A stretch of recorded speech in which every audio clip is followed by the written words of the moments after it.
আসসালামু আলাইকুম। কিছুদিন আগে পাকিস্তানের সাথে আমাদের গোয়েন্দা চুক্তি হয়েছে, আমরা সবাই জানি।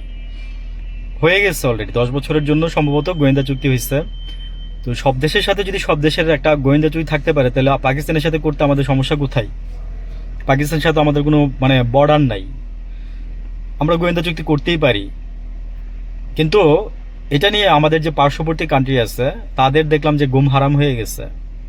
আরেকটা নিউজ, আমরা গত শুক্রবার দিন সম্ভবত বিএসএফ ফায়ার করার পর আমরাও ফায়ার করছি সাথে সাথে। ইচ্ছা থাকলে উপায় হয়। আপনি যদি ইচ্ছা করেন না, আপনার জাস্ট ইচ্ছাটাই মূল। ছোটবেলায় ভাব সম্প্রসারণ ছিল আমাদের, ইচ্ছা থাকলে উপায় হয়। আসলেই কথাটা সত্যি।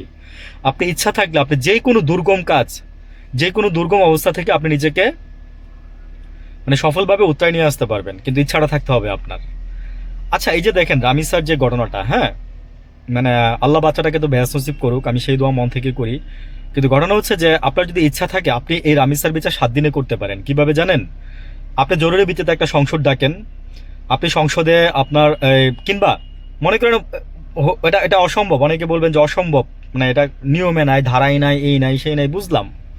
তাহলে রাষ্ট্রপতির ওই যে অধ্যাদেশ জারি করেন একটা, সেটা সংসদে পাশ করান, করে 7 থেকে 15 দিনের মধ্যে রামিসার এই হত্যার বিচার করা সম্ভব।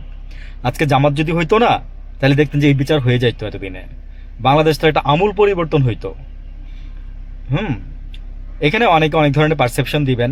ভাই, যার যে যেমনি বুঝে সেইভাবেই পারসেপশন দেয়, এটাই হচ্ছে আমাদের মূল সমস্যা। আর আমরা হয়েছে কি জানেন, যে নীতি নৈতিকতা থেকে আমরা দূরে সরে গেছি। আমরা আমাদের মানবিক অবক্ষয় তো আমাদের হয়েছেই। আর এই কারণেই তো এগুলো হচ্ছে। একটা শাস্তি দেওয়ার মানে কি জানেন? যে একটা শাস্তি দেওয়ার মানে বা একটা ফাঁসি কার্যকর করার মানে হচ্ছে যে নট লাইক দ্যাট, যে এই ফাঁসি একটা আমরা দিচ্ছি, এখান থেকে সমাজ শিক্ষা নিবে। ভবিষ্যতে এরকম করতে গেলে তার 3বার মনে হবে যে আমারও তো এরকম প্রকাশ্যে ফাঁসি দিবে। কিংবা তাকে আরেকটা কাজ করতে পারেন, সমাজের মধ্যে জুতার মালা গলায় দিয়ে তারে মনে করেন এক ঘুরে করতে পারেন। সেটা তো লাভ নাই, সেটাও কিছুদিন পরে সে আরেক জায়গায় গিয়ে করবে। এখানে রাষ্ট্র যদি কঠোরভাবে যদি দায়িত্ব আগের দিনে ছিল না, প্রকাশ্যে ফাঁসি সেদিন তো চীনেও দিয়ে দিচ্ছে প্রকাশ্যে ফাঁসি। 3জনকে দিছে, তাও আবার একজন শিশুকে ধর্ষণ করার কারণে চীনে 3জনকে প্রকাশ্যে ফাঁসি দেওয়া হয়েছে। ও তাইলে ওরা যদি মুসলিম না হয়ে যদি ওরা পারে, তাহলে আমরা কেন পারি না? ভালো থাকবেন।